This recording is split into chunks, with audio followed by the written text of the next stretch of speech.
Okay, it's 6:32, so I think we'll start. Thank you everyone for coming. Tonight's meeting, I'm sure everybody had a full day, so we'll try and keep things moving. This meeting is to discuss and review the revised version of the emergency response plan for the Ventura Overhead Bridge rebuilding project. I have to say quickly that Caltrans abides by all the rules in Title VI the Civil Rights Act. I sent out an attachment earlier yesterday to email, so you can read the details of that if you need to. We have speakers tonight from Caltrans and also from other agencies. So let's start off by handing off to June King. June, go ahead. Good evening, everyone. Welcome to this meeting. My name is June Kong. I'm the Assistant Division Chief for Program Project Management in District 7 Caltrans. I'd like to welcome everyone. I know there's a lot of people joining. We are counting 34 in total so far, and I'm hoping more people will join us. I just wanted to set a tone for this meeting. We are here to listen to you. We try to gather more information. I know this revised form of emergency response plan was sent out barely 2 weeks ago. I'm not sure if you had enough time to review it all, but this is the first meeting that we'd like to hold so that we can hear back your comments. So our job right now today is to listen to you and what kind of concerns you may have. We'd like to finalize this plan and move toward constructing this bridge. The funds will be voted in CTC meeting tomorrow. So construction funds will be voted, which means we will be advertising this project soon. So before we begin construction, I'd like to button this plan up so that everyone will be comfortable with this plan. I know a lot of people's have it very fresh in their minds, the huge fire that engulfed Pacific Palisades. And it is a huge concern for us as well. And we will be ready. I hope nothing happens, but and we will be preparing for evacuations in an emergency with this plan. So again, we are here to listen. There will be no bad comments. We will hear everything out, and we'll try to make improvements to it as much as we can. So thank you again for joining. I'm gonna just go ahead and hand it over back to Mark.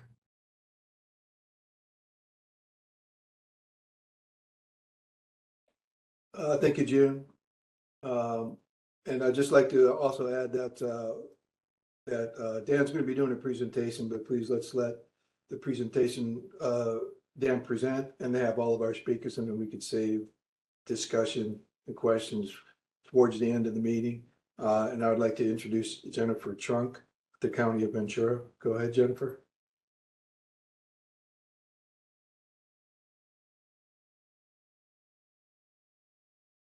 You're on mute, Jennifer. Mute me. There we go. There you go. God, that's such a common comment on these things. Sorry about that. So we're here to talk about the overhead bridge replacement project. This was approved on April 15th of 2024. As we all know, prior to this approval, the project was put on hold to solicit comments from stakeholders who will be immediately affected by the temporary construction activities that will render the bridge inoperable for approximately 2 years. Tonight, we have gathered here to discuss Caltrans' initial draft of the Emergency Response Plan and Public Safety Plan. It's important that we meet the requirements of the condition, but also make the document user-friendly. Caltrans has prepared this draft plan and is now seeking our input and feedback to improve it. With the assistance of the Planning Division, as well as the key agencies such as Ventura County Fire Protection District, Carp Summerlin Fire, Ventura City Fire, Ventura County Sheriff, and California Highway Patrol, we aim to create a comprehensive plan that will provide immediate assistance in the event of an emergency, no matter whether it's large or small. Our objective is to collaboratively design a plan that meets the needs of Caltrans, emergency response personnel, area residents, and the general public. Once finalized, the approved emergency response plan and public safety plan will be made available to all residents, county and state parks, and interested parties. This is the first cut at this, so it's a good opportunity to give Caltrans all of our constructive feedback. Thanks. Thank you, Jennifer. Now I'll hand off to the project manager and the key author, Dan Tran. Go ahead, Dan. Yes. Okay, hang on, let me get. All right, good evening, everyone. I'm Dan Tran, and I'm the project manager for this Ventura Overhead Bridge Replacement Project. I would like to thank the community members for joining us here for this first of the two-part series emergency response meeting. I'm also pleased to see some of the elected officials, including Matt Lavere's County Supervisor's Office representative here. So, I guess at any given time, we must always prepare for this, for any emergencies, whether it's an earthquake, tsunami, high tide events, or wildfires.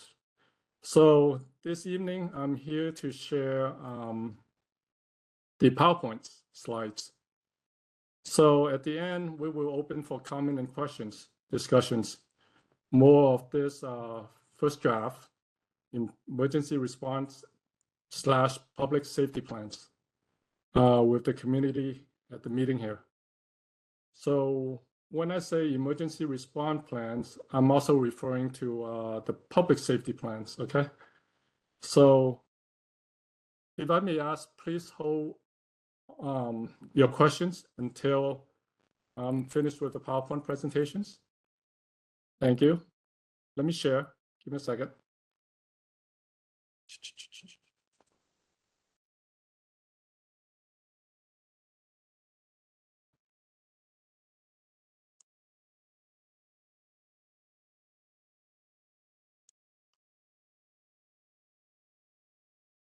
Okay, see the slide? We can see the slide with the panels on the side, Dan. You see a full screen now? It's full screen, yes. Okay. Very good. Give me a second. Let me maneuver around my thing. Okay. So before I continue with the ERP, I just want to take 2 minutes to refresh what this project is about.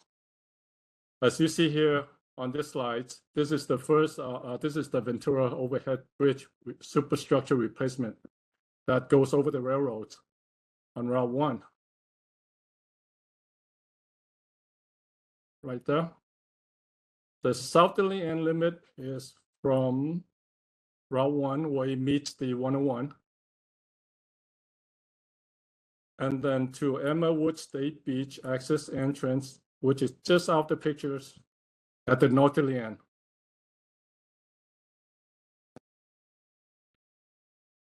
The project location is just north of Ventura, SR33, City of Ventura and SR33.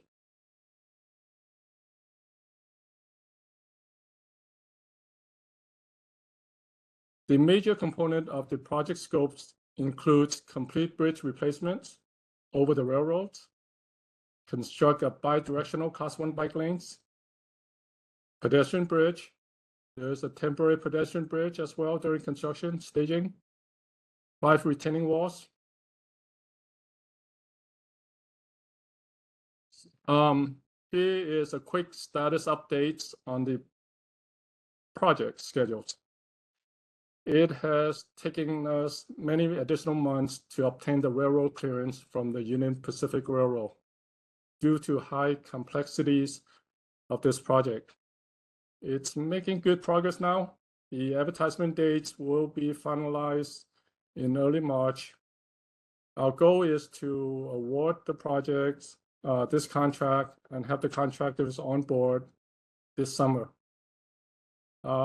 Yes, it is this summer of 2025 to start construction.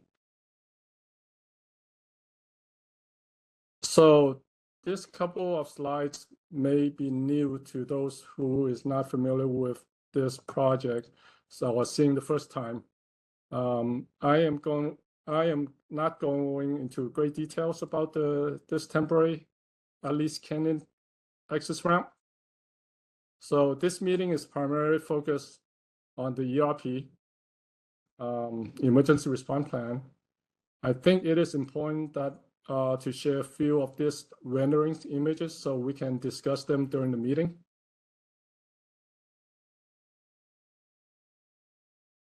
Here's a view from US 101, looking at the temporary ingress egress of the ramp, access ramp. Construction that as the first order of work as part of this project. Once it is operational, we can proceed with demolitions of the existing bridge.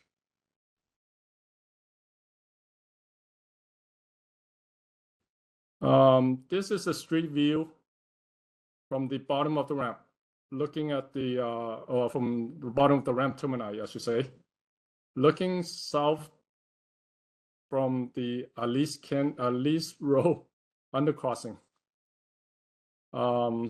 There are no parking signs all over, and the red pavement markings, no parking tow-away zones, and is strictly enforced in the area.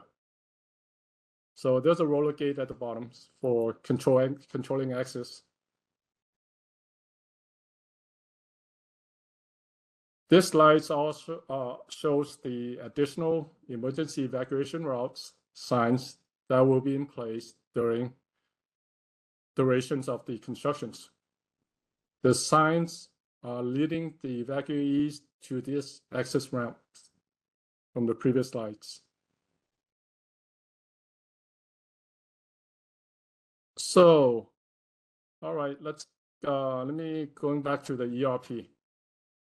I will so-called introduce the ERP PIP, explaining it, the purpose and the scope of, as well as the development process that leads to this first draft copy.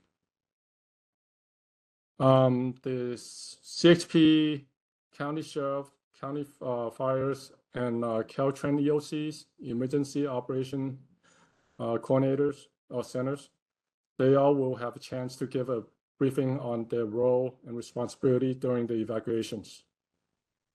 And then we'll have question and answers to follow after that.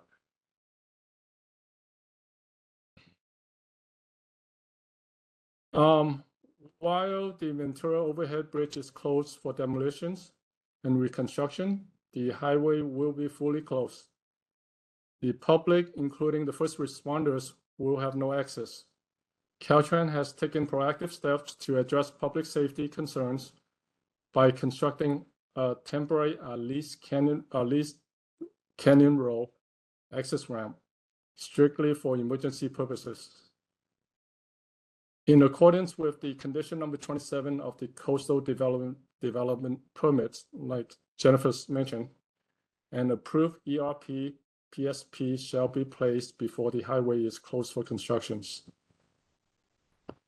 So the mitigation of it is Alice Canyon Road provide alternative direct access to the communities for the first responders. Significantly reduce the response time by not using the detour. It also provides a secondary alternative emergency evacuations routes to a nearby coastal community and the publics. The purpose of it is to assemble essential information necessary for emergency response agencies to deliver a safe, efficient, and coordinated response in the event of an emergency. to outline operating scenarios, response protocols for anticipated emergency situations with the affected communities such as Seacliff, Feria, Salomar, and other nearby beaches and parks. So our goal is to have a buy-off on this ERP from the affected communities. Facilitate the Ventura Coastal Development Permit Coastal number 27. Final emergency response plans will be made publicly available on Caltrans and Ventura County Planning Division websites. Hard copies will be stored and accessible at the Caltrans Thousand Oaks Construction Field Office, the remote contractors field office, and at the TMC.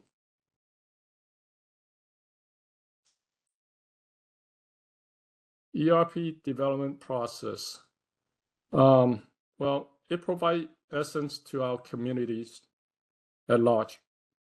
Caltrans works closely with our local partners and allies, law enforcement to develop this Word draft ERP. We felt this draft copy is good starting point and hoped you had the opportunities to review it before coming to the meeting. If not, it's okay. I will summarize some of the key points of the document here.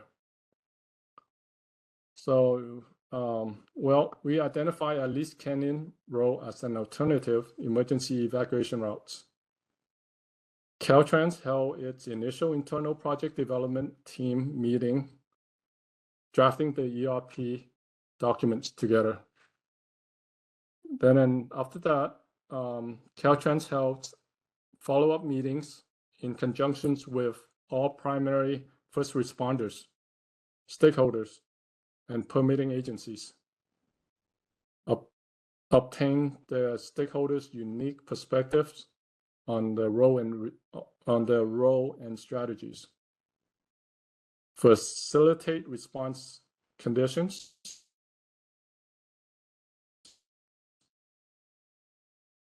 Familiar stakeholders' responsibilities. So the community outreach meetings for well, this is our community outreach meeting. Q&A. So after this meeting,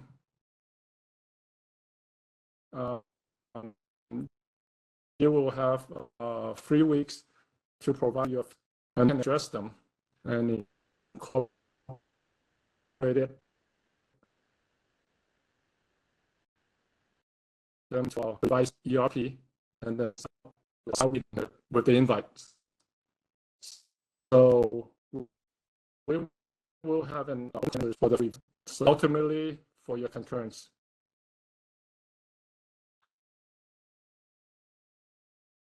Emergency response coordinations.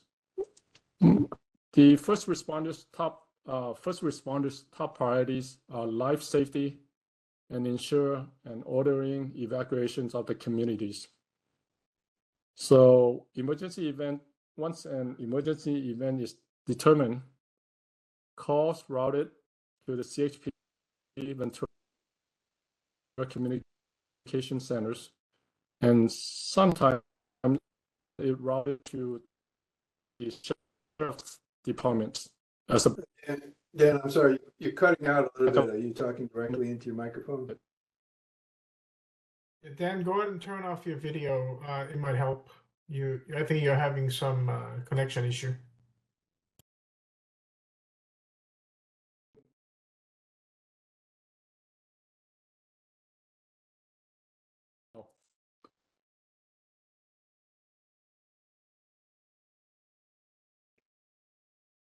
Are you there, Dan?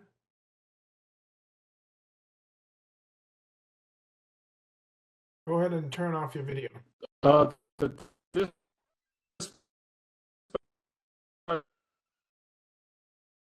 Dan, you're breaking up. Can you turn off your video? Is that right? Okay. Yeah, go ahead and turn off your camera. That way, it'll be a little better in streamlining.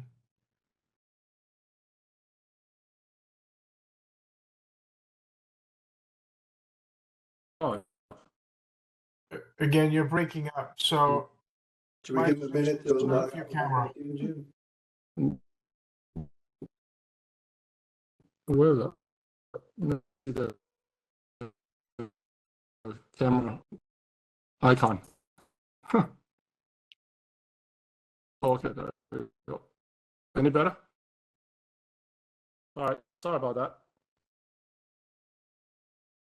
Yeah, start over on this page, please. All right, let me continue with the third bullet on this. Yeah, okay. Yeah, I was reading out from.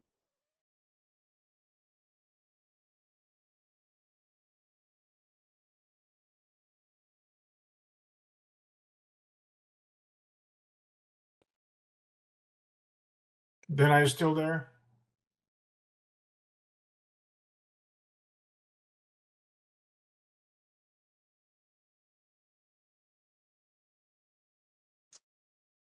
Well, we have two options, June. I mean, everybody can read the screen as long as Dan can move it, or we could let Dan log out and log back in.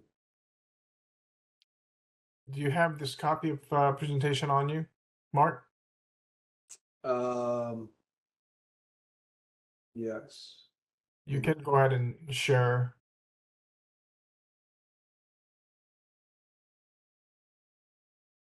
Go ahead and share, just put share and then force him out for now. Hang on, looks like he's trying to reshare it.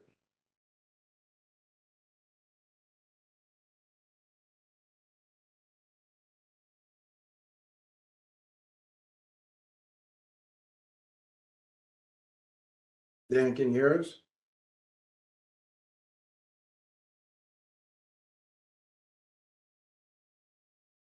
Let's see here. Yeah, go ahead and share, Mark.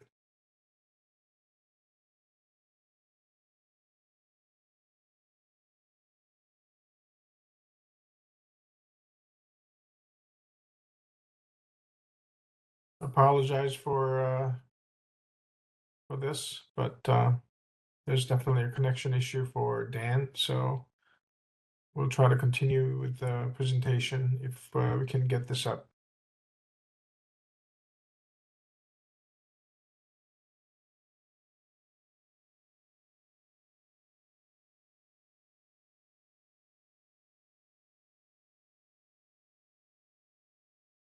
Okay, can you see that? Yes, can you go back to the page that you Dan was sharing? Try here.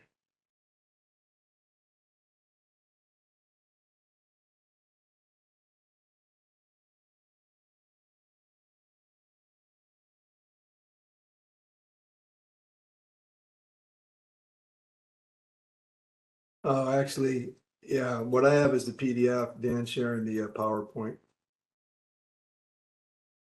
Got It's it. not the same thing.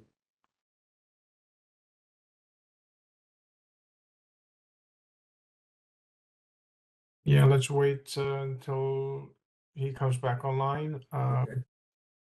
Sean, do you have a copy of Shane? Do you have a copy of the presentation? I do not, Dan.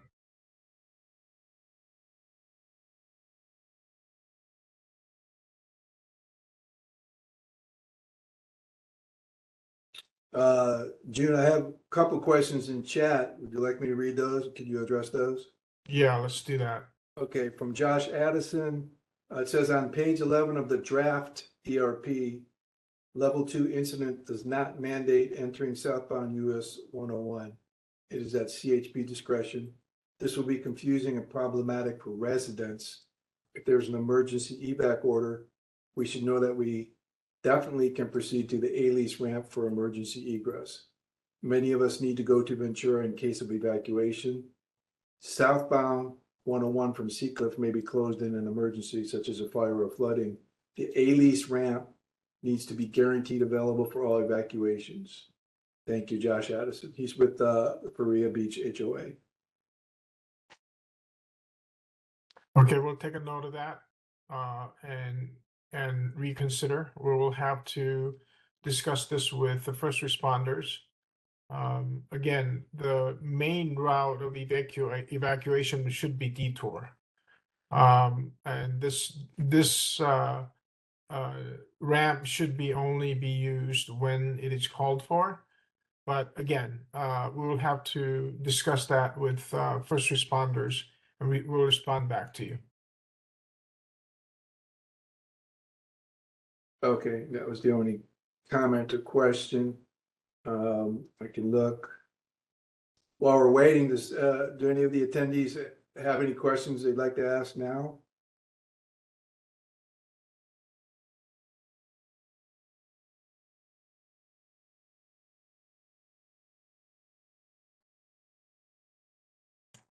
I think they're locked from turning the microphone on. Somebody has, you have a couple hands here. We have another one in chat, June, hang on here.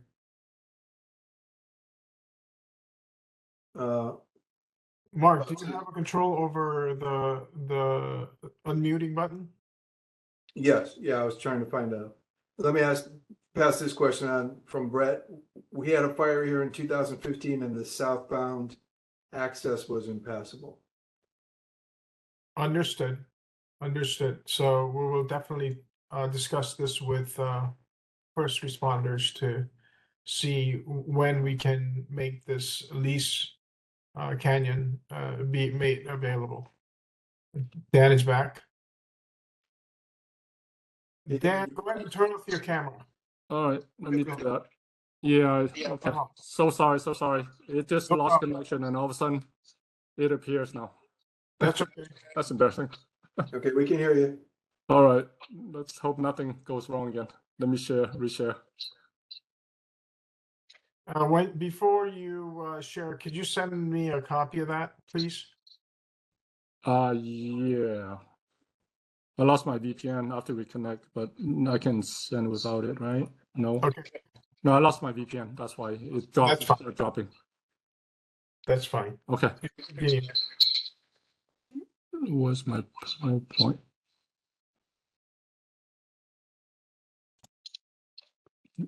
Hang on, I'm losing my point.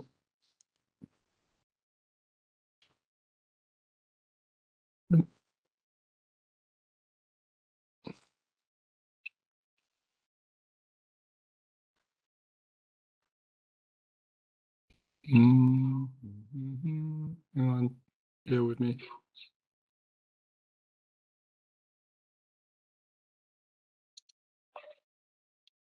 Oh, this one. There you go. I have too many screens open. Tiny screens.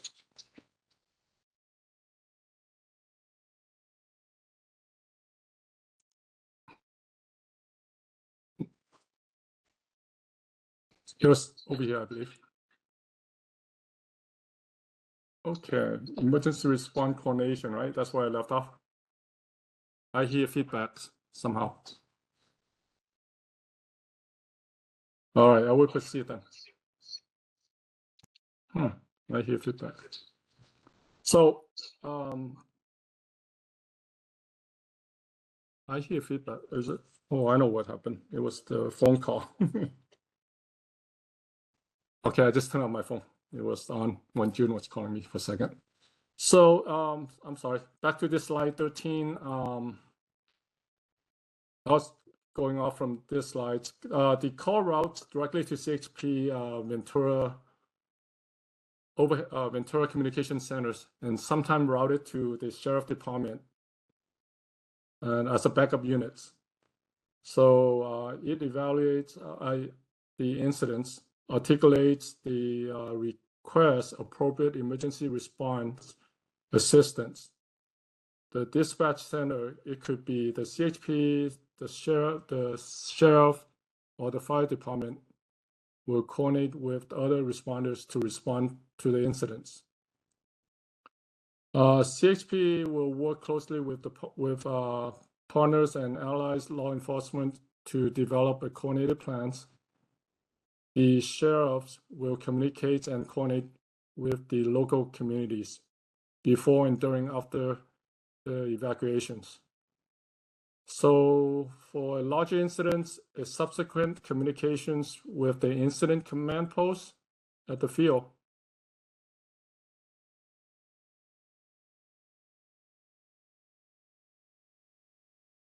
Next.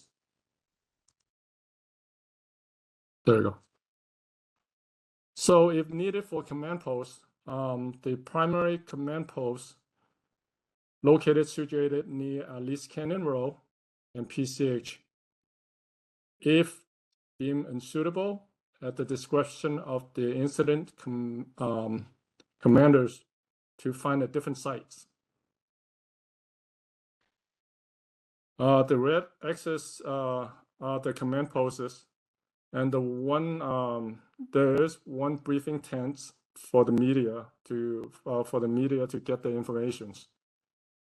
The bottom left pictures is actual pictures from the Pacific Palisades of the briefing tents.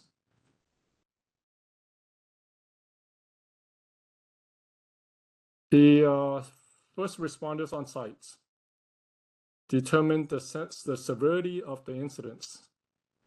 So take the appropriate actions to mitigate any threat to life, safety, and property. Act as an incident commander, IC, until relieved by a more qualified persons. So we are working toward an unified command, as you have seen on TV. There are many agencies are coming together to work as a team, just like what we are working on right now. Each agency has its own role and responsibilities.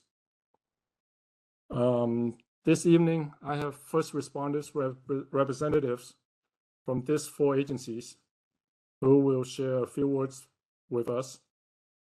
Maybe they will also brief touch on their firsthand experience from the recent and the most recent fires and some of the things that we can change and be more prepared for the next natural disasters. With that, I'm pleased to introduce Sergeant Mike Utalan from CHP Ventura area. Did I just drop my signal again? It just, hello? I hear you. Oh, okay. It was, hang on a second, it was the sergeant who was having trouble dialing. Let me see if this is trying to unmute. He was calling in.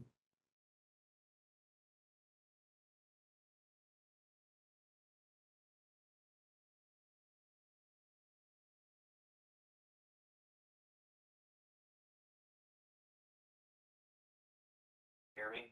I can hear you, Sergeant, but it's only me. Okay, it won't allow me to unmute myself. I hit star six and it says it's not allowing me to unmute. I have to wait for someone to unmute me.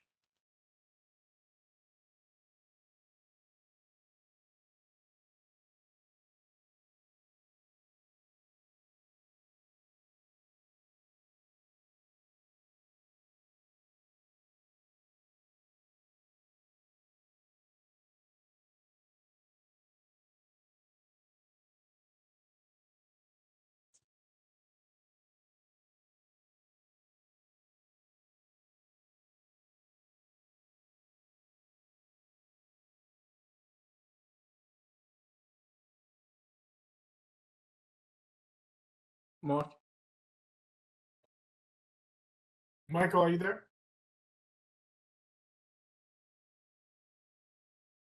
Yeah, he's called in, but he can hear us, but we can't hear him. He called in. So is he one of the? Yeah, he's covering for Lieutenant James Ferguson with CHP. Because the IT protocols are not allowing me to be a computer instrument. Yeah, I'm sorry. I've listened to this whole thing, but it's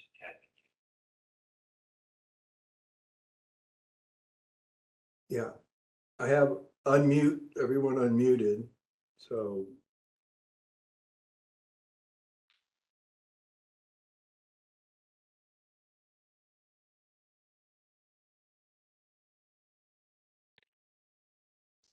We can hear him. So if you can put his put your cell phone next to the mic, maybe it works. Okay. Go ahead and talk, Sergeant. Can you guys hear me? Yeah, go ahead. Okay, well, I've never done a meeting this way, but I apologize for our technical issues. It's some IT stuff going on here. So as far as the Ailey's Canyon access road, generally speaking, what happens is that during any emergency, whether it's myself or the senior officer on scene, we will be the incident commander, and we will always align ourselves with the fire department and the sheriff's department. And, especially during fire incidents or evacuations, we're always going to coordinate and decide what's going to be the best course of action, of course. And we're always going to be looking at safety overall for everybody. So we know how frustrating it can be for the community. But this particular stretch of roadway does pose a challenge because it's a major thoroughfare between Ventura and Santa Barbara counties. And additionally, a lot of tourists travel this way as well. So as far as an incident command, I didn't see what was on the PowerPoint, but generally speaking, we will always try to determine what's going to be the safest command post or CP, and normally we will have all agencies at that command post. And whether it's me or a fire captain or a fire chief, we try to get everyone involved, and that includes using social media, press releases.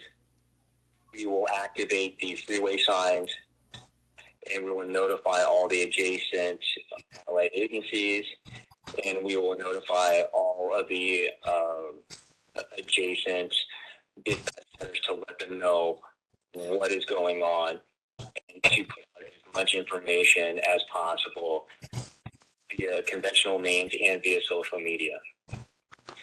And as far as the routes being affected in general, again, we understand how much of a problem it can cause. We can only work within the means that we have. And looking at Ailey's Canyon, and for me, having worked this area for nearly 20 years,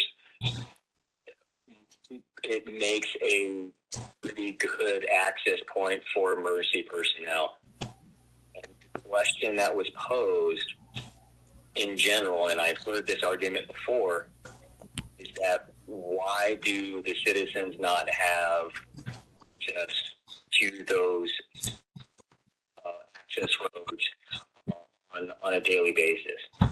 And the reason that we can't do that is because whether it's us or the sheriff's department, fire department, once we allow access to those roads on a day-to-day basis by everyday citizens, it becomes dangerous for everybody. And in an emergency, we need to have direct access. And I don't know if I'm quite making myself too clear, but it's just, we have to be as organized as we possibly can. And we have to meet the needs of the community, but we also have to meet the needs of all first responders that are trying to work that particular incident.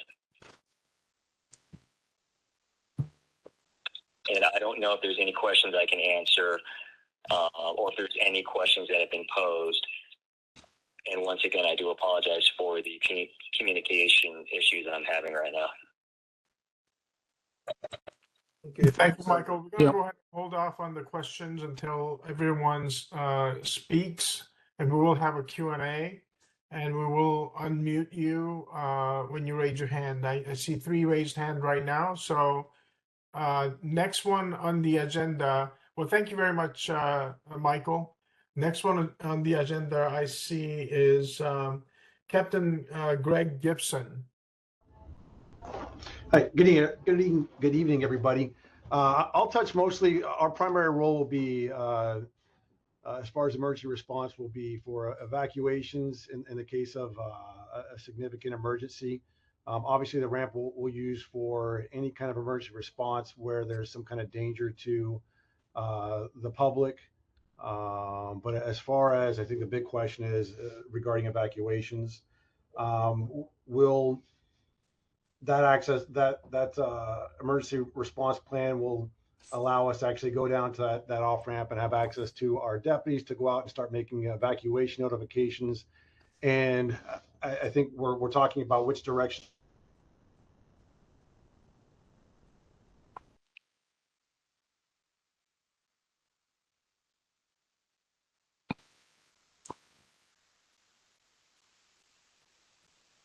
Captain Gibson, have we lost you? Looks like he lost connection.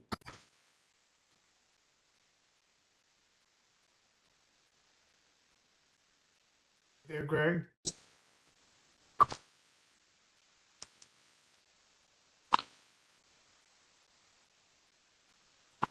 Okay, we'll get back to him. I'd like to introduce our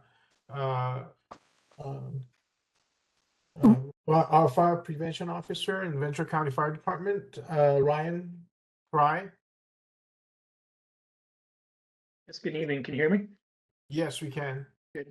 Good evening, everyone. Brian Cry, Fire Prevention Officer, assigned to this primary contact for this project. I think fire department, when this first came up, two main concerns came up. Obviously, the big one is mass evacuations in a large scale event, whether that's a tsunami, a fire, or earthquake type event. The other concern was, our day-to-day response and delayed response times into those communities. Caltrans proposal with these on and off ramps, I think, meet that concern. Time studies have shown from a day-to-day emergency response into the communities, we will not experience any significant delays from what the normal response times are into those communities. I think the concern obviously is the mass evacuation southbound. I think the one comment asking that was at CHP's discretion, I think the intent of that comment in the ERP was if we've got advanced notice of of an evacuation needed in the area and we've got significant time to get folks out of there in an orderly fashion, the first choice would be to run them up to the State Beach area and down, just to reduce the safety factor of trying to dump a lot of vehicles into an uncontrolled fast lane of the freeway. The discussion has always been, once the CHP has the ability to get that lane controlled, meaning shut down a lane and get units on the freeway to shut it down where they could feel safe to open that lane to then start using that for evacuation. I think given that there's a lot of notice to advance or to evacuate, then once that lane closure was put in place, that ramp would be open to facilitate faster evacuations. Obviously, if we don't have advance notice to evacuate and the nature of the emergency dictates that we need to get folks out of there fast, that gate will be opened immediately upon first responders into the area, whether it's CHP, sheriff, or our units will open that up, and we'll just have to hope for the best is being able to control the traffic on the freeway until CHP can get there. But I think that what was meant by that comment at the discretion of the CHP. You mean the asterisk? Correct. Yes, the asterisk. Yeah, that's the intent. Correct. Yeah, somebody had asked why it was up to the discretion of them, and that's like I said, in the event we have adequate time to evacuate, that they will not open that ramp until they have control of that number one lane.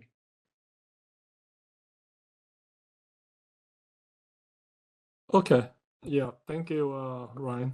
Yeah. That's the question probably popped up during the time I lost my signal. So yeah, the asterisk is referring to level 2 evacuations. That's when we have early warning. So if we can have that advance notices, then we try not to use a ramp unless it's absolutely have to, like some of the officers has mentioned right here, including Ryan. Thank you. So let me get back to the slide. Captain Gibson, are you back?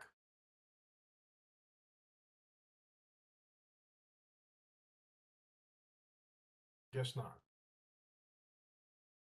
Thank you, Ryan. I'd like to hand it over to Tyrone. He's Caltrans Emergency Operation Coordinator. Hi, everyone. I'm Ty Calcidias. I'm the Caltrans District 7 Emergency Operations Coordinator. I manage the Emergency Operations Center here in this district. We cover LA and Ventura counties. And we're here to provide centralized direction or coordination during an emergency event. During that coordination, we'd be cooperating with all of our key agencies and Unified Command to provide resources or help to facilitate traffic control during an emergency evacuation, or to help coordinate the response to whatever event may be happening at that time. And so I've been working closely with Dan on this ERP, giving us some direction on some language, and then working with our partners as well to make sure everyone identifies their key roles and responsibilities in this ERP. So thank you, everyone, for providing input on this. It's very valuable, and it's vital to make sure that we address all the needs of our first responders and the community. Well, thank you. Thank you, Tyrone. Is Captain Greg Gibson's back? Maybe not. Okay, let me cover the last slides. So basically, this slide's I'm sharing here is provide first responders with. We can't see the slide. Can I see a slide? We can't see the slide, Dan. What? Earlier you could. How about this one? Yeah. Still. No, it's not coming up. Did you share it? Okay, hang on.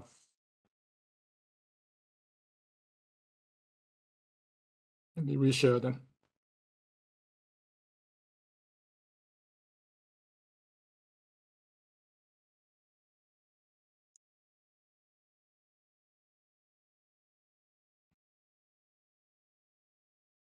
Okay, we can see it now, Dan, with the Can you panels. see it? Oh, when did it drop? Can't tell. Now? Yeah. Full Right, screen. agency rules and responsibilities. Yeah. Okay. That's strange. Next slide. I have to go from here. I cannot use the keyboard. Okay. How about now? Good. Yes. All right. So yeah, this slide's I'm sharing it. The bullet number 1 says provide first responders with alternative direct access route to the nearby communities. Also, the first responders will have 24/7 access and to and from the median of Route 101. The communities should not have the privilege to access the ramp unless it's escorted by CHP or other first responders. So this matrix table is on page 11 of the ERP and outlines 5 levels of incident response types. Level 5 is the non-emergency calls. An example such as the first responders cruising in and out of the ramp to turn around. Contrarily, level 1 is defined as significant emergency evacuations taking place. Involve CHP assisting in blocking the inside lane on the US 101. The middle 2 columns here you see in the middle, it suggests when it is permissive to use the ramps. In the interest of time, I'll skip over for now, unless it needs further clarification on it. So in summary, with the proper supports and planning from various Caltrans divisions, as well as the communities and the agencies in the project area, the project will be delivered successfully to provide safe transportation for the people. That's the end of my presentations. Okay, thank you everyone for waiting patiently with raised hand. So I am going to unmute one at a time to let you speak. I have first Josh Edison. So let me go ahead and unmute you. Thank you very much, Mark. I appreciate the opportunity to speak with all of you this evening, and thank you very much for the informative presentations by all the panelists. I know that this is a big and challenging project that's going to require a lot of coordination between all the agencies, and we in the community very much appreciate that you're being so thoughtful in the process. I think one of the things that we can possibly bring to the process to help you is the perspective of people who live there in the communities, many of us who have lived there for decades. And that offers us a different perspective than you may have from your agency perspectives. And one of the things that many of us did experience was living there during the Thomas Fire. You know, I was there, and many of us were there living full time at a residence on PCH near the Alice Canyon Road ramp, right in the homes just to the west of that during the Thomas Fire. And had the ramp, the Emma Wood ramp, been closed, and had we had the necessity to go all the way up to the Seacliff on ramp, it would have been a very dangerous situation for us. We definitely would have needed at that instance to use the Alice ramp. And, you know, that's just one instance. We've had other instances over the years where we've had major flooding across the 101 when the debris basins fill up during atmospheric river events. The 101 often becomes impassable. And so for those of us who need to exit to our emergency planned resources towards Ventura, to have to go all the way up to Seacliff in that instance would not be feasible. I mean, you do planning, all of your agencies do planning. I'm sure many of you as individuals have go bags and have emergency plans from wherever you live, and all of us are encouraged to do the same thing. So we have our plan of action that we've coordinated with our loved ones, both where we live and in other places, and we need to be able to execute on those. And if it's vague and indefinite as to whether or not the ALIS ramp is going to be available or not, I'm concerned that you may have an instance where it's been decided that the detour is the best course, but the people who live there don't know necessarily that the agencies have made that decision. And so they all drive to the nearest egress that they have as part of their emergency exit plan in order to get to where they need to go, perhaps southbound. And you've then got a bunch of people piled up at the bottom of that ramp needed to get out, and it could be pretty chaotic. So I understand the safety concerns regarding having unescorted vehicles entering into the fast lane of southbound 101, and that overall safety in all different areas and aspects is a concern of the coordinated agencies. And I'm not disputing that as the paradigm that needs to be used. I just think it's very important to plan ahead with sheriff, CHP, and the other safety agencies involved, that you're very likely going to have situations where people are just naturally inclined to go to that first closest place. For the people who live in in Solomar and Faria, that is much, much closer than having to go all the way up to Seacliff. And, you know, I've all seen pathways in parking lots where people walk through bushes to get where they're going. The path of least resistance in nature, in humans as well, is very much the way people operate. So any expectation that people are going to drive up to Seacliff because they've been told to, rather than going to a place where they know that there's a ramp. And, you know, I certainly would never encourage anybody to not follow the rules, but, you know, people in panic or in an emergency kind of feeling might even, you know, push their way through gates. So let's just be aware of how people may respond when there's fire, when there's water coming off those hillsides, when there's waves crashing over. You know, we've had floods up there where, you know, a huge amount of water came out of the PCH. So all those things over the course of 2 years, you know, can and probably will in some form or another happen. And it's not if we need to use that ramp for an evacuation, it's probably when. So I appreciate all the work you're doing, but please do take that local perspective into consideration as you're doing your planning. Thank you. Thank you for your comment. We'll consider that. Thank you. Next in line is Michael. Let me unmute you. Thank you very much. Michael Viola, 2862 Pacific Coast Highway, Solimar Beach. How does that on-ramp, off-ramp get opened? Is it remote, or does somebody have to go out there and unlock it and open it? Okay, let me get a crack at this one first. As far as I understand, all the emergency responders will have a remote control to open this gate.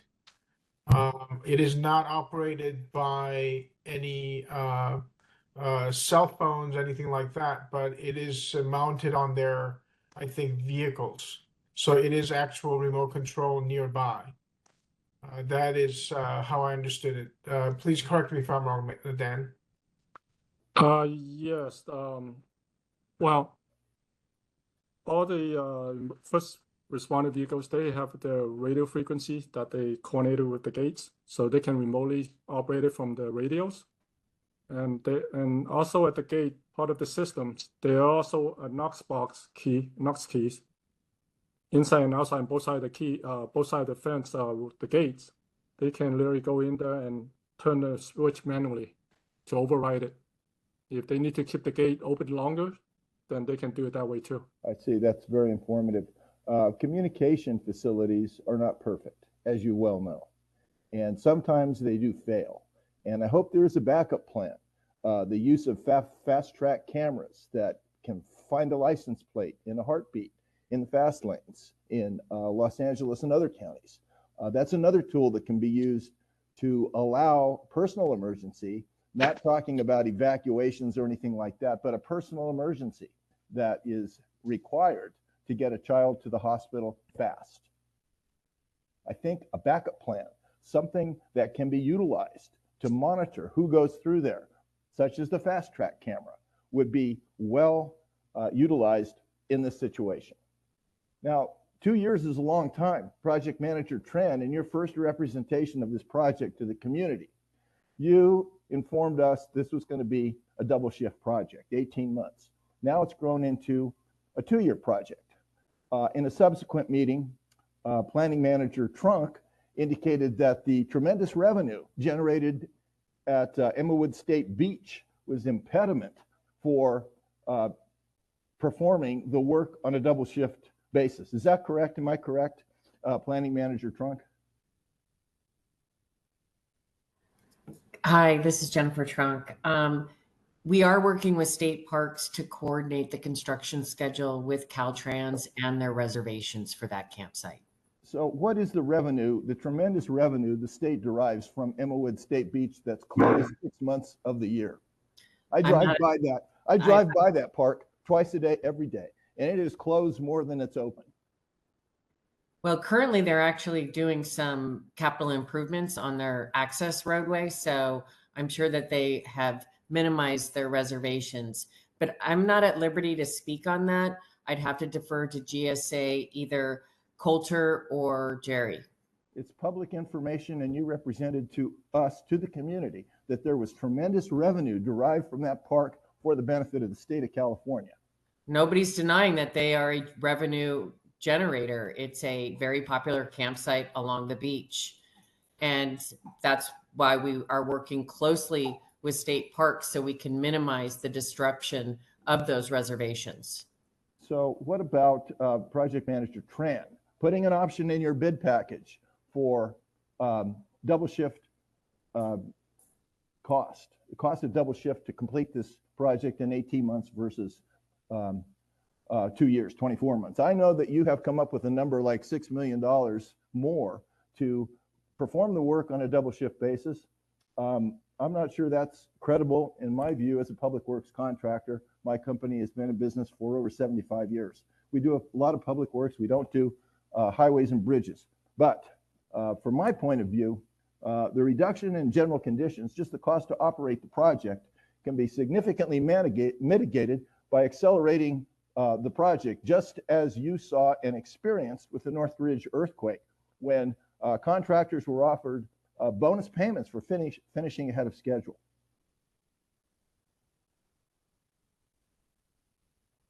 Yes, since the last time you have brought this up to to my attention and the team attentions in our previous meetings, I have bring it back to our structural design folks in headquarters to look ways to reduce the time.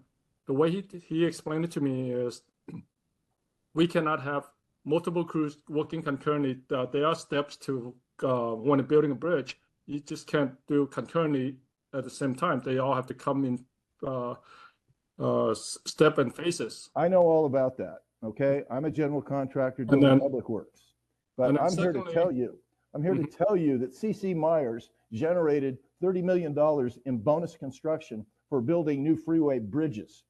That was a bonus for finishing ahead of schedule. All you have to do is introduce a line item in your bid package for completion time of 18 months, plus or minus. What is it? And let the contractors figure it out and not rely on staff who really haven't ever used a shovel. There's no problem in doing that. It's a single line item in your bid package. Completion time 18 months, plus or minus. How much is it? Nothing is preventing you from doing that. Not a thing. Well, foremost, I want to mention that this bridge, it crosses over the railroad. Working with railroad, project close to that proximity is very challenging because every time the train passes by, we have the flagmen need to notify the crew, need to stay away. Is it 10 minutes prior to the train passing by and stay away 25 feet or so from the center line. So there are multiple trains passing through every day. So there's a lot of interruptions to the contracts during the constructions. So that's part of the reason why it takes long too. How many train passings we are there factored into that? How many train crossings? Michael, let me answer that. Let me answer that, Dan. So we asked the exact same question to the UPRR. Who is they that? said it's top secret. They I'm would sorry? not share. They would not share their schedule with us. Who is I this? think Who is this? Are these public servants that are paid with our taxpayer money? Michael, hold on. This is a response we got. There are a lot of explosives and other things being transferred onto that railroad. And so they are not, those information is not shareable by them. So we were just told that they will notify us when the train comes by and we have to shut it down. And there's some time period that we cannot operate over their railroad. So a lot of things were looked into. I do understand, again, we can throw money at it and get it done quickly. If we could, we would. But this is a situation that we faced with the railroad. And again, you know as well as I do, if you're a contractor, that we cannot have everybody stepping on top of each other, right?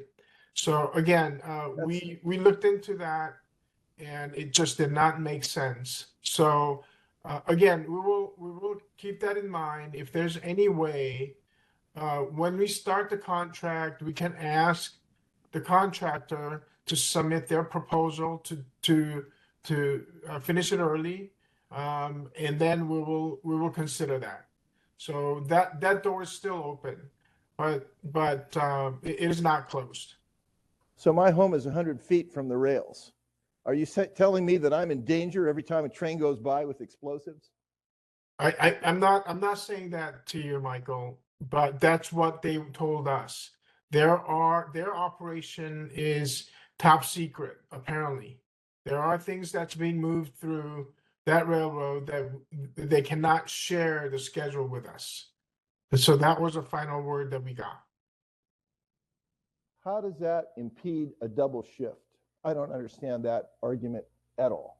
How does that impede the schedule for the trains moving top secret facilities? How does that impede a double shift work schedule? Michael, we will go ahead and consider that one more time. We will have that team look at it one more time. and we'll get back to you. I'd like to give other people some Sure. opportunity. Nobody's ever gotten back to me since the third meeting, the public meeting that you had. Nobody has reached out to me to discuss that possibility. Nobody. Okay. We are reaching out now, and we will reach out again. Thank you. Appreciate the time you've given me. Sure. Thank you, Michael, for your comments. June, I'm sorry, just let me interrupt 1 second. Michael, will you put your contact information in the chat? I'm sorry, once again? Will you put whatever contact information that you're willing to share in the chat? Sure, So we know we have contact information for you. sure. Thank you. Thank you, Michael.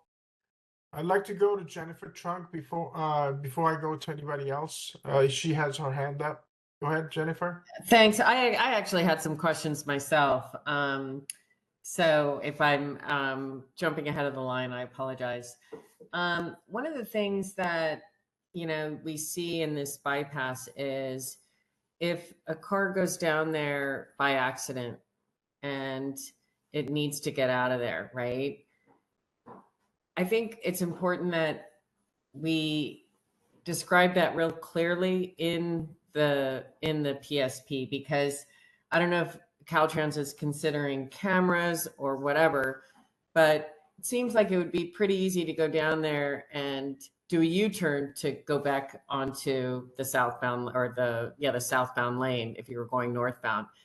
And people use this throughway quite often, and it could be, a quick shortcut for somebody. So that's one concern I have, is just the accidental driver that goes down that ramp, and if it becomes problematic. The second thing is, when I read the PSP, the draft, I completely understand that there's lots of first responders that are involved in the Transportation Communication Center. And in Dan's PowerPoint, it said it could be one of 3 entities that could be informed of the 911 call. I think it's important that the residents understand how that is accomplished, and to provide confidence that this communication is done in the background and it's logistically fine-tuned and they know what they're doing. It kind of gave me a little pause when I don't know who's coming, but 3 entities are called out.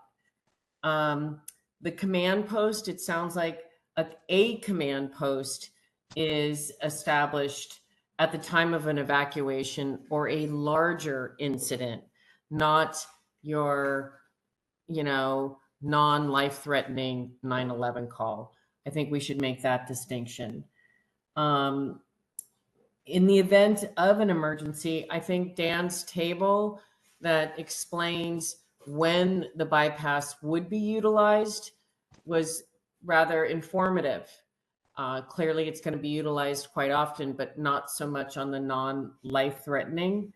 But I think Josh's comment about allowing it to be open in the opposite direction is good, because people need to go not to Santa Barbara, but to Ventura. And then finally, the condition talks about an educational program that clearly identifies the evacuation. And I think Caltrans has made a valiant start. And this is a perfect opportunity for the stakeholders, the residents, state and county parks, to fine tune that and give that input of where the gaps are, where they're not seeing a clear directive. And then lastly, I just want Josh to know that I haven't forgotten about his canary palm. I know that your eyes are earmarked on that tree, and we'll work with Caltrans to get that for you. So those are my comments. Thanks. Yeah, Jennifer, if you can kind of write these up for us so that we can have that as a record. I know we have this thing being recorded, but if you can kind of summarize that. Absolutely. I can send those to Dan. I sent him my initial comments already. Great. Thank you so much. Thank you, Jennifer. It looks like Captain Gibson has his hand raised up. to want to respond to number 2 or number 1? Question number 1. Yeah, I want to apologize for the technical difficulties I had. So just to kind of touch a little bit on what Jennifer mentioned regarding the communication center and how we have 3 different possible communication centers. So I just want to touch on that a little bit, and then just go back and cover some of the stuff we can talk about as far as evacuations. So we do have, so there's 3 primary dispatch centers that may receive emergency calls from anybody along the coastline. In the case of a landline, if you're calling from an actual landline at your house, it's very likely that it's going to go directly to the sheriff's office first. And then from there, it can be forwarded to either the fire department or CHP, depending on what's going on. But the reality is the vast majority of the phone calls that we get to our dispatch centers are cellular phones. And the way that works is basically our cell phones have GPS on them. When somebody calls, if they're calling from the freeway, that will typically go to the CHP's dispatch. Sometimes it will come to the sheriff's office. It just depends on how strong the signal is and the accuracy of the GPS at that time. If somebody's calling from a house, it should be coming to the sheriff's office first. We generally act as the primary screener to determine if it's going to be a medical emergency or if it's going to be a police emergency. If it's a medical emergency, it gets forwarded to the fire department, and if it's a police emergency, then it stays with us and we dispatch it. So it sounds like it's fairly complicated. I worked in our dispatch center for a little over a year, and these communications, as far as sharing information with CHP's dispatch and fire's dispatch, is shockingly seamless. It happens instantaneously. The call may get transferred to fire, but our dispatchers are listening to the calls as well, so we can get information if it's pertinent to the sheriff's department. Same things happens with the California Highway Patrol. They speak to each other probably every 15 minutes or so. They're constantly transferring calls, so there's a very good coordination amongst all 3 dispatch centers. So when you read on paper, it may sound a little confusing about where it goes. That's the practicality as far as how those calls get routed. But each dispatch center is communicating with each other dozens of times each day, and it's something that's fairly routine for them. Just going back to, I'm sorry when I got cut off. I was talking for a little while. I didn't realize that I was having those technical difficulties, so I'm not exactly sure what I got across. The one thing I did want to touch base on, we mentioned some of the lessons that we may have learned as far as the recent wildfires, not only in Camarillo, but also in the LA County area. So the sheriff's office, one thing that we've kind of changed, and if I'm reiterating what my fire partner might have said, I apologize. Feel free to cut me off. But what we with the sheriff's department are now doing, when we have advanced warning that there's going to be any kind of dangerous weather conditions that might create some kind of emergencies, specifically with the wind events and what we're calling the particularly dangerous situations, we're actually being very proactive. We are sending deputies out. We're upstaffing. We're sending deputies to the affected areas. Our OES is identifying target areas that may be subject to some kind of emergencies, and we're being very aggressive in doing recommended evacuations. My advice, not just to this group, but my advice to our community as a whole, is that when we give warnings to do evacuations, we strongly suggest that you heed those warnings, and we prefer that you leave earlier. I know it's hard for anybody to leave their homes, but we strongly recommend that if we've identified an area where we're recommending that evacuations be conducted, we're recommending that you leave and wait until that situation is over. Obviously, once we get ready to once we're to the point where we're doing mandatory evacuations, each situation is fluid as far as which direction we're going to evacuate, what road we're going to use. So it's really difficult to say that we're going to use this particular route every single time. But just getting back to as far as the evacuations, us being proactive, trying to be aware of the situations and engaging with the community and going out and warning people. We request that if we ask you to leave, that you leave and you leave quickly. And that's all I have to share. Thank you, Captain Gibson. Okay, I'm gonna have another person, I'm gonna unmute another person. The name is Brett. Okay. Go ahead. Can you hear me okay? Yes, we can hear you. Okay. Well, first of all, thank you all for your time. I know it's hard to do these calls at night after you've worked a long day, but it's very appreciated by the community. We, as I wrote in the comments, we had a fire at Solomar in 2015 on Christmas night. And it was similar conditions like Santa Ana winds. It was probably 50-mile-an-hour winds. And the fire got up over the ridge and onto PCH in about 10 minutes. And basically it made any kind of southbound evacuation impossible. And it meant that we had to get old people out and animals and all kinds of stuff. And so there was a little exodus heading north on Rincon Highway and then getting on the freeway at Seacliff. Now, what I'm imagining is what if we had this one-way situation and the fire was coming from the opposite direction? It would just bottleneck people into waiting for that gate to be opened and waiting for some traffic control to get up into the fast lane to kind of make an on-ramp for us. I just want you guys to think about, when, let's say it was one of these giant fires like we've seen up in Altadena or in the Palisades, where resource was, it was chaos and resource was like very thin on the ground. We're kind of an isolated, forgotten community.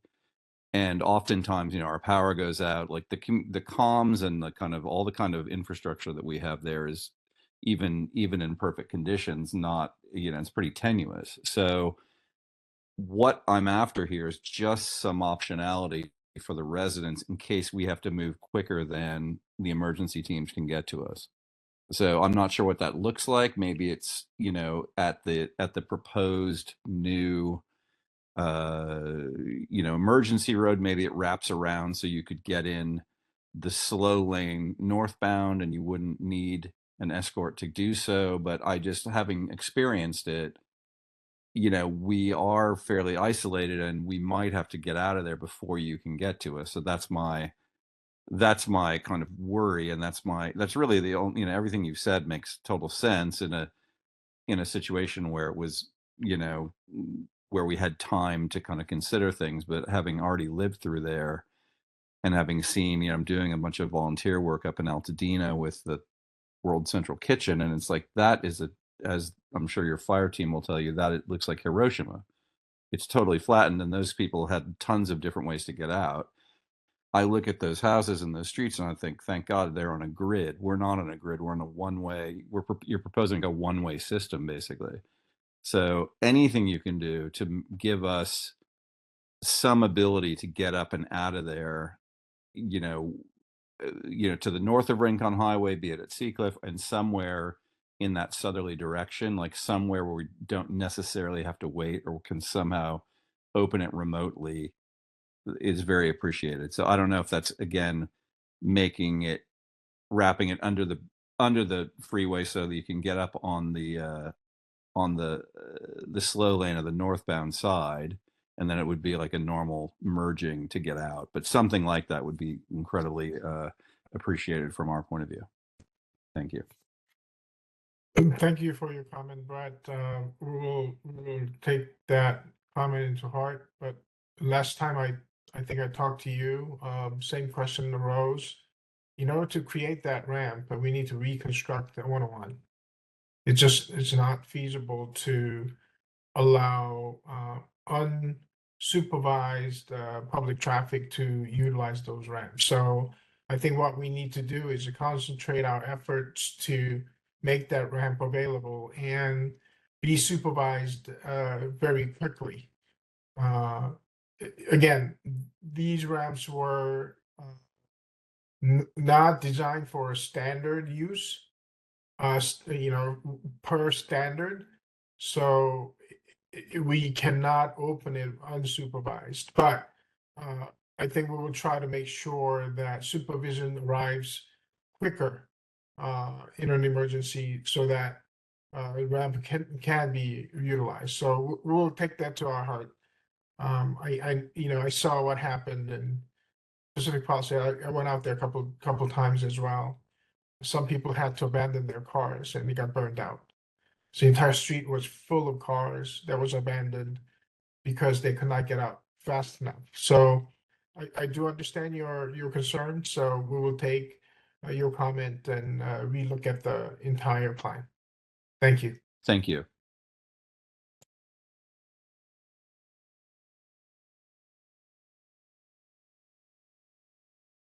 Okay, I am going to unmute another person.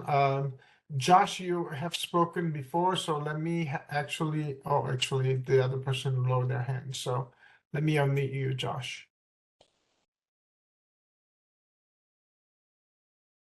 I did not intend to still have my hand raised. I will click the lower hand button, and I appreciate the opportunity. All right, thanks. Anybody else wanted to make comments? I have a Jeff Smith raised hand. Let me unmute you.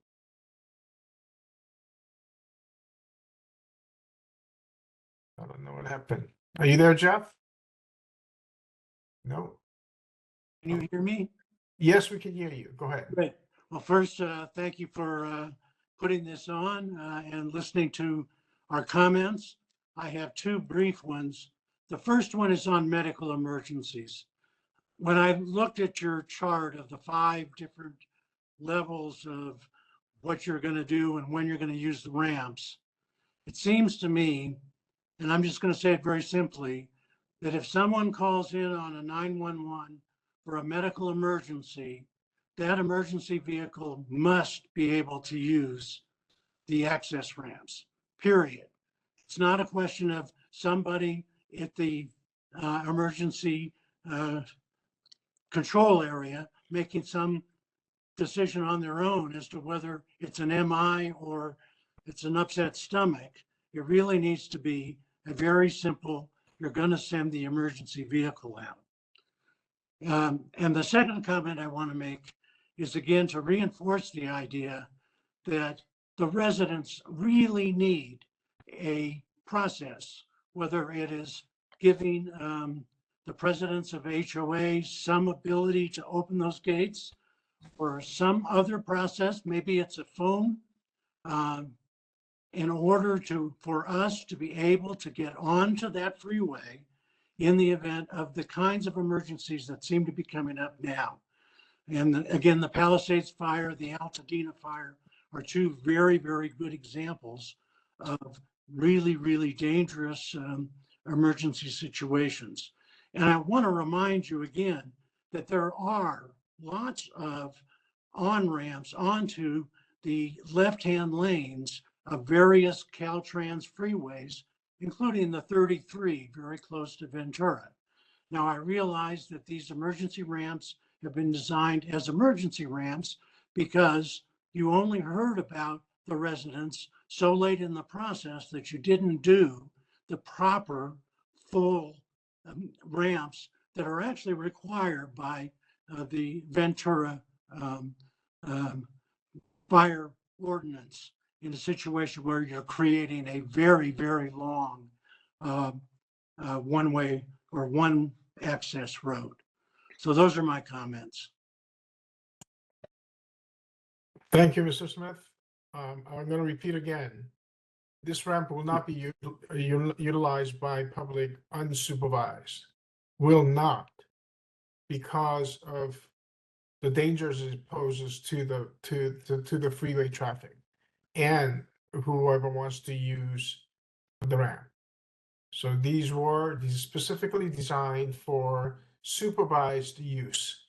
And we will, again, look into the plan to make that supervision be present faster. We'll figure that one out. But we will not allow public to open this gate.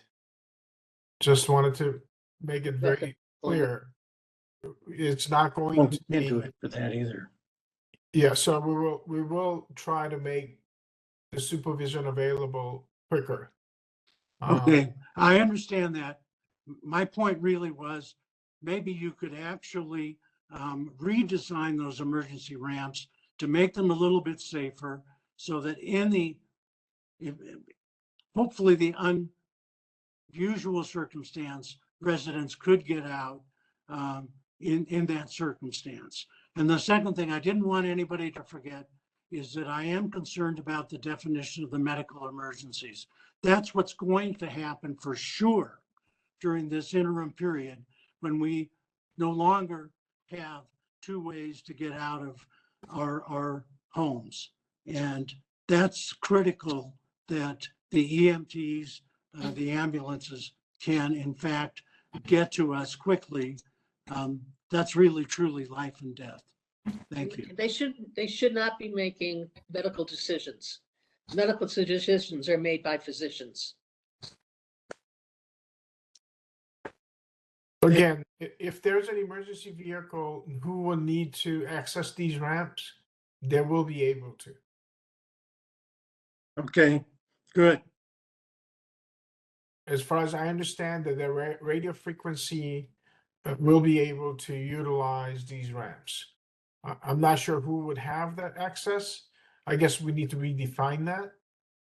But you know, fire engines or emergency vehicles coming in, I'm not sure if it would be a EMT or not. We will relook at that.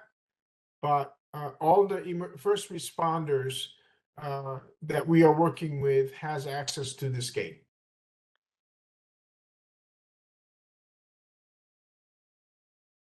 Okay, thank you. You're welcome.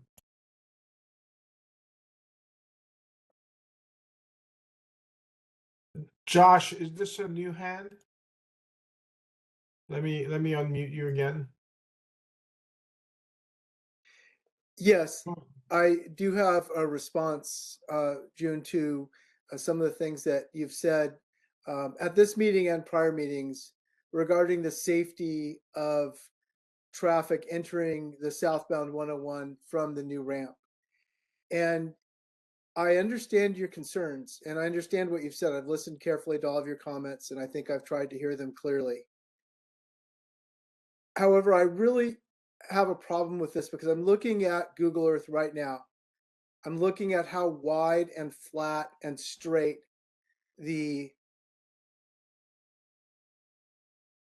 apron is, or the area next to the freeway is on the inside of the freeway between the two lanes, between north and southbound, where that ramp is going to go.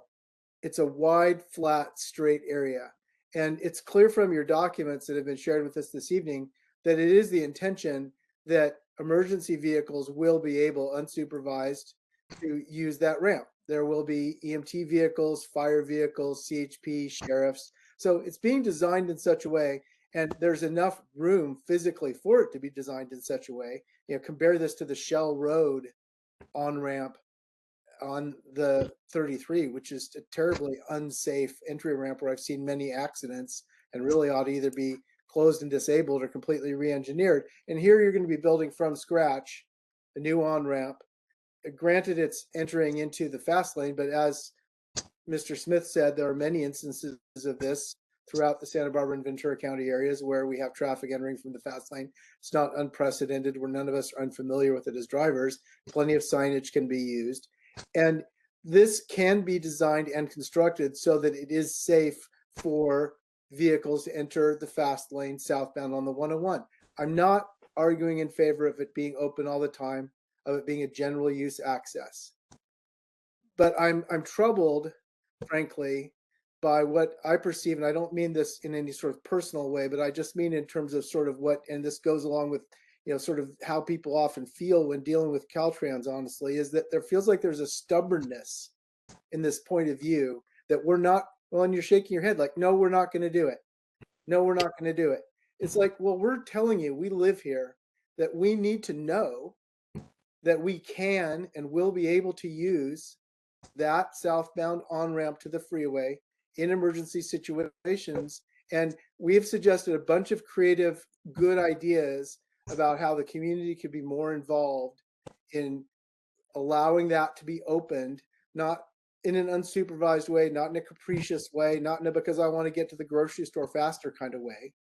But, if there's an instance where you're not able to get the sort of people you need there in time in order to get, the fast lane closed, that exit ramp, and again, I'm not suggesting that anyone ought to do what I'm about to describe as a possible scenario anytime in the future, but we have all seen instances where people with strong vehicles have attached chains to gates and pulled them out of the way, or cut the chain that connects to the motor. I mean, we don't want people vandalizing your system because they're so infuriated that they can't get through. So, just please anticipate that in an emergency situation where you have two large communities of people right there at Solomar and at Faria, we're going to really want to get out that way, that you really need to think about how to make sure that's going to happen. And I know you all have. I know you've given this a ton of thought. You've got your call centers for fire and CHP and sheriff. I get that there's a ton of coordination. I know you all are planning ahead, and I don't mean to in any way denigrate or doubt your abilities. And I've always been very impressed by the emergency services in our county. I just know that our community members are going to depend upon and really rely upon the ability to get out of there southbound in one of these fire or flood or earthquake or tsunami emergencies. And please, please, please make that easy for that to happen and work with us so we don't end up in an emergency working against each other. Okay, that's all we're asking for. Thank you. Understand, Josh. Again, these ramps must be supervised. That's all I can say. But June, it's not going to be supervised if someone, excuse me, sir, Josh, if someone is an emergency service personnel and they're using that ramp and they're going onto the freeway, they're not being supervised by anyone other than themselves in that instance. So for you to say it always has to be supervised defies logic, because there will be many instances by admission of your own materials where there will be vehicles, even though they are emergency service vehicles, fire, police, CHP, sheriff, where they will be entering that freeway without someone else other than them supervising themselves. And there are plenty of us in our community who are mature, capable adults who are able to either self-supervise or mutually supervise in a way that we can assist and be a collaborative, positive, beneficial resource for the public agencies involved in this. And so for you to say that there has to be supervision when there are many instances in the written plan that we have where there won't be any supervision other than the good judgment of the people involved, is to essentially imply that the people who live there won't have good judgment and have to be supervised by someone of a higher authority than themselves. It defies logic. what I'm saying is freeway is dangerous. We do not want to put public in danger. So I understand. when you say the emergency vehicles and the drivers who are driving them, they are qualified. What I'm saying is, again, this is for the public safety. It's not, I'm not trying to be stubborn, quote unquote. This was never designed for public use. It just, you may see this as it's a flat and enough room, but there are standards that we have to adhere by. I've been very clear in saying I'm not asking to be made available for general public use. That's not what I'm asking for. Please don't mischaracterize my request. We will go ahead and make sure that supervision gets in place quicker. So we will look at that. I do understand your concern and the need for this ramp in an emergency. Again, I would like to have everyone evacuated as fast as we possibly can. So we will look at that again, but redesigning the ramp will not resolve the situation. I agree. I don't suggest that you redesign the ramp. I think the ramp is going to be sufficiently well designed so that vehicles will be able to use it to enter the freeway. I anticipate you will do an excellent job on that. And I'm just suggesting that the parameters for when that may occur be very imaginatively considered, because it may go beyond the strict sort of imagined circumstances where you have this well-organized process. When we have had fires and major flood incidents, and I've been there for those incidents, it gets disorganized quickly. And under those circumstances, people are going to leave. Understood. Thank you for your comment. Thank you, sir.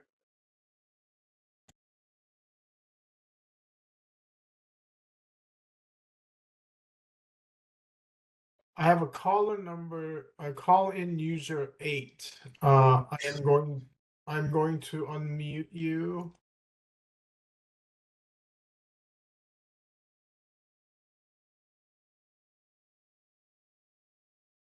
This is Sergeant Untaline. Can you guys all hear me?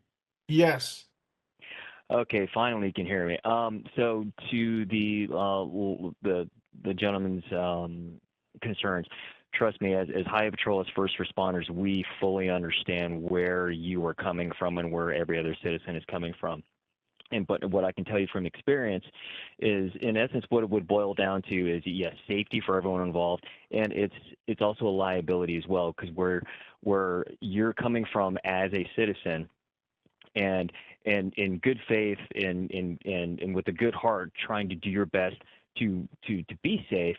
The problem is going to be is without that training, without the proper equipment, and from experience of having worked fires up there, and people get into a panic mode. You get one person that goes one way, and then everyone follows. And what ends up happening, it becomes this quagmire until we can get there, and it actually slows not only CHP response and law enforcement response, but other first responders, your firefighters, your EMS, everyone else. So I think we understand, and in Caltrans and the Sheriff's Department, we all understand that. And living in that community, I get it. I've seen when the floods have been out there and the fires, and I worked at Thomas Fires when the fires are on the freeway, just like all the other first responders. So again, without me going into too many circles, it does boil down to having the proper means, the equipment, the training, and it's also a danger to the public. It's a danger to first responders if it is unsupervised. And like I said, in good faith, I know you would probably try to open that gate if you had access, but how much control would you really have without that proper equipment, without the proper training? I think that's what it boils down to, is safety and liability. And it's not that we want to take a hard line on that. It's because we have to. I've been struck. My patrol vehicle has been struck before by someone going the wrong way. I have seen another officer get struck by a vehicle going the wrong way because they're running from the fire. I saw it during the Thomas fires. Someone going the wrong way, trying to head back the other way. And you just, unless it happens, unless you see it, it's hard for citizens to understand that. But trust me, I'm not trying to minimize or trivialize what you're saying. Trust me, having lived in Ventura County like everyone else, I truly get it. But it's kind of a catch-22 for everyone involved. But realistically, from a first responder standpoint, it's better and it's safer to have it supervised so that we can organize and it's not as chaotic with everyone just going out in an unorganized fashion. That's really what it boils down to.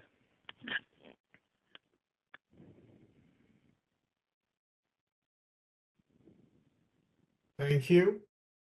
I'm gonna unmute another person. Charles Caspere. I'm sorry if I mispronounced your name, but let me unmute you.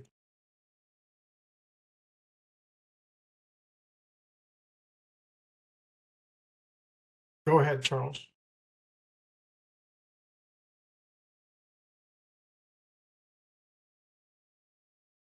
Hello?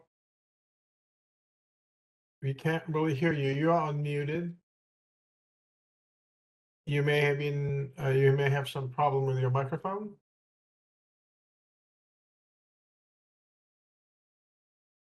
Okay, I'm gonna go to the next person. Okay, I'm gonna mute you now. I'm gonna go to the next person. Next person I see is Jim Colburn. Let me unmute you.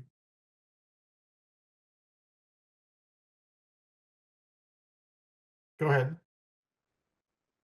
I know what Charles Caspary was going to talk about, and in lieu of him, I don't have as good a detail as he does on the issue, but it has to do with the runoff channels that go underneath the PCH highway, and several of them are clogged up. And there's one in particular that's at the west end of Solomar Beach. That would be west or north side of Solomar. That if that clogged up, I mean, it is clogged up. It's not possible for any water to go through it. If it did cause a flooding situation on the PCH, that would be another thing that would keep the residents from being able to even go up to the emergency on-ramp, which is just past the end of Solomar Beach. So I think we have called Caltrans several times. I've even met with some representative and showed him the issue, and that was probably 2 years ago. And I know Charlie has talked to them too several times about this particular drainage that goes under the highway. So I would like to see some action regarding these drainage ditches that go underneath the PCH and get them cleaned out, because we have, well, anyway, that's the point. And I'd like to see some action on that, and somebody get back to us that is going to say they're going to do something about it. Okay, Jim, would you mind putting that into the chat, the exact location that you're talking about, and we'll follow I up. don't, I can just, it's just general. I know what they want is a road marker. And I know Charlie might have that information, but I'll just do it the best I can. Okay, thank you so much. We'll look into that and get back to you. I'm gonna try again with the Charles Caspary. I'm gonna try to unmute you one more time.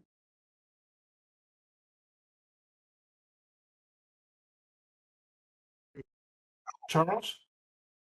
Pardon? Yes, I could Good. hear you now.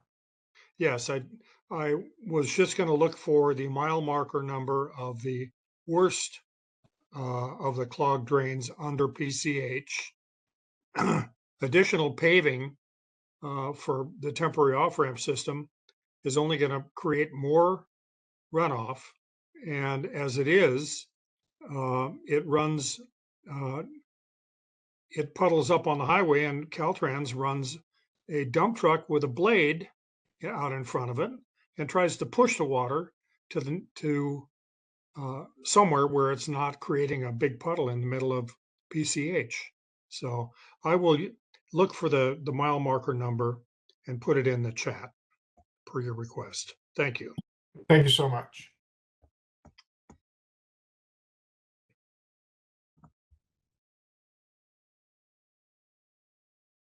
I will have Laura Harbert. Let me unmute you.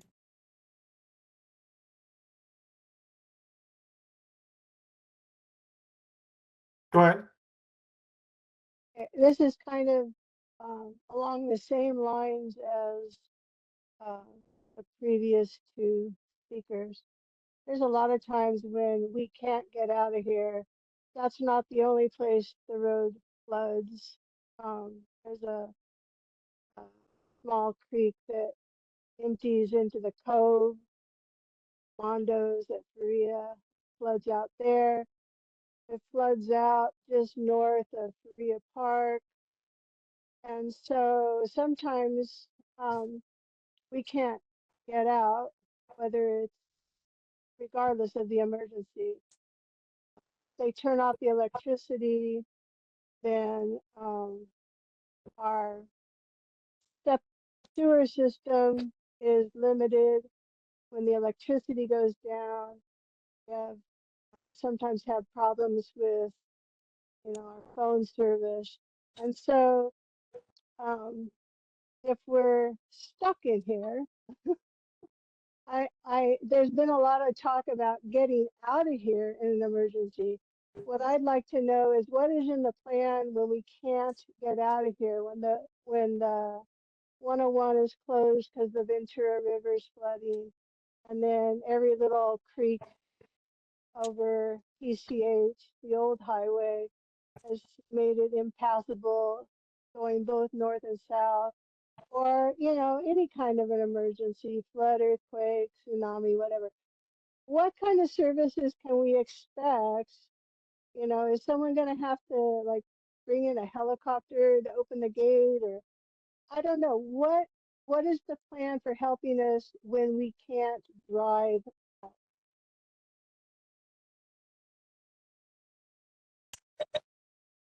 Okay, I'm gonna refer to others in this meeting to maybe pitch in on that. Um, Captain Gibson, you wanna speak on that behalf, or? Yeah, I can do my best. I was actually had my hand raised to kind of piggyback off of Sergeant Untalon from earlier, but regarding being able to get to the gate, if there's a mud flow that comes across and eliminates our access, we will have the ability potentially, and it's something that we can address in our plans. And it's going to depend on the resources that are available. But yes, we do have helicopters that are available to go out there. And that's something that I think we can probably talk with Caltrans about, seeing if there's another alternative way of being able to open up that gate. But we will have alternative ways of being able to get there. Obviously, each situation is going to be unique, but it is something that we do need to consider and to talk about. But that is an option potentially. Just as far as what my colleague was saying earlier regarding the supervised entry from Ailey's Canyon, just one thing to consider as well, why it's imperative that the traffic that's going to be using those emergency lanes is supervised. In the case of a significant emergency where we are requiring evacuations, if that traffic is not supervised and we have one significant traffic collision that creates a bottleneck there, that's going to eliminate that as a potential evacuation point. It's imperative that we do have supervision over there, that we're getting cars to leave in as orderly a fashion as possible, so that we don't remove that as a possible route evacuation point for that community. So I just want to emphasize that as well. And I totally empathize with the community and wanting to be able to get access to that. But we need to ensure that, that anybody that's going to be leaving out of that evacuation point is supervised, and we're able to limit any kind of traffic that's going to be coming on the 101 to prevent any kind of collisions from removing that as an exit point. Thank you.